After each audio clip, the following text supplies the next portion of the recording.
por que não fazer um wearable, uma performer drag queen e conseguir deformar esse corpo, manipular esse corpo durante o processo performático.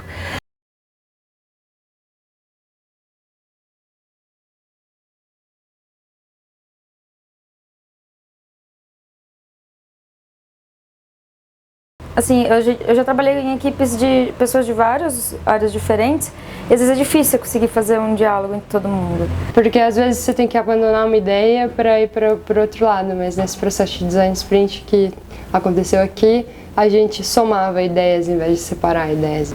Eu não sei exatamente o que eu faço da vida, mas eu faço muitas coisas, dentre elas trabalhar com eletrônica, com automação e qualquer outra coisa. Então ele tá mexendo quem? Só aqui dentro? Entra em outro processo, né? Tem um cilindro isso? A gente acabou achando uma parede de pressão que era muito mais fácil controlar do que o próprio a válvula solenoide que é usada para pneumático de ônibus. Os meninos terem trazido agora o medidor de pressão também achei animal, cara. Nossa, matou a pau a solução. E a gente agora está tentando reaproveitar os sensores do próprio aparelho. E chegou em determinados momentos que a gente virou e falou, olha, o básico é fazer o básico, não precisa inventar tanto. Eu não sei como me definir. Eu sou formada em design, mas eu gosto de um pouco de tudo um pouco.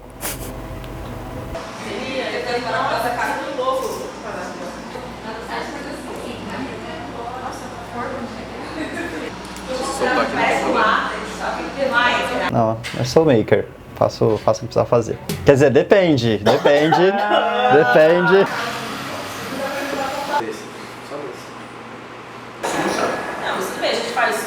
Basicamente eu gosto de eletrônica e de programação, quer dizer, eu faço eletrônica e programação, é assim que eu me expresso, mas eu gosto de um monte de coisa, eu gosto de filosofia, desenho, viagem, eu gosto de um monte de coisa.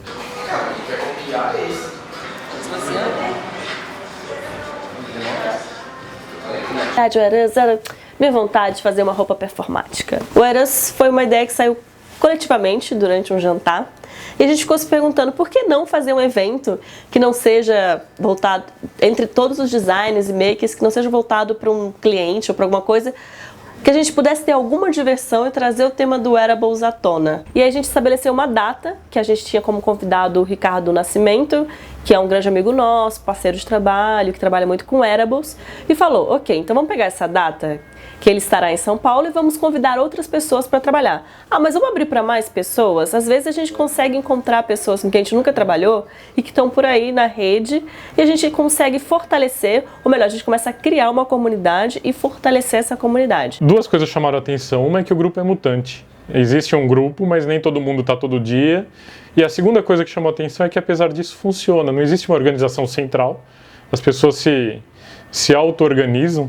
E acho que para mim foi muito surpreendente o que aconteceu na quinta-feira, quando a gente percebeu que a válvula que a gente tinha feito o teste, que é a válvula de cilindro para ônibus, uma válvula pneumática, ela precisava de uma pequena pressão para poder funcionar e encher as bolhas do modo como a gente tinha imaginado. E aí legal, aí o Maurício foi lá e falou assim, poxa, tudo bem, o Rodrigo tinha feito a válvula pneumática funcionar, só que tinha que fazer essa pressão, que era dobrar o cano pneumático, o tubo. E aí o Mal falou, tudo bem, a gente põe o motor servo. Aí ele vai lá e põe o motor servo. Legal, dobrou, mas virou uma orelha que agora a gente vai ter que integrar na roupa. Aí a gente vira pro Ricardo, pra Lúcia, pra Joy e fala, gente, a gente vai ter que fazer um design de roupa e vai ter uma sobra de tubo pneumático passando. Isso é muito feio. Ah, não. Mas por que a gente precisa? Como que vai funcionar? Porque a gente foi dividindo os grupos em pequenas tarefas. E quando a gente reuniu o grupo de novo, a Lúcia simplesmente falou assim, o que precisa fazer?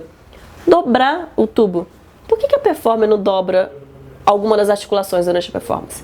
É simples, resolve isso com ela dobrando o cotovelo.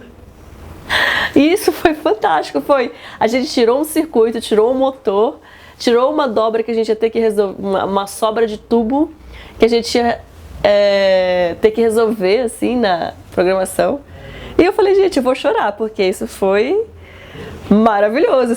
Simplesmente uma performance, gente. Ela pode dobrar o cotovelo para poder acionar a válvula.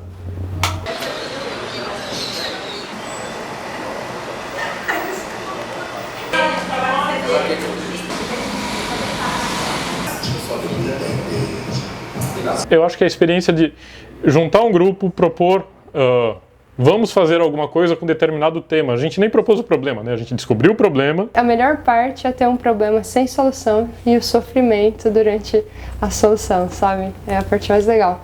Se você parar pra pensar, é um processo infinito, cara. Se a gente pegar esse projeto no ano que vem, de novo, no final do ano vai ter mais coisa pra fazer, vai ter mais coisa pra implementar. Ultimamente muito se fala a partir de wearables, mas são experiências isoladas. Você não conhece um grupo de pessoas que trabalham com wearables de forma colaborativa.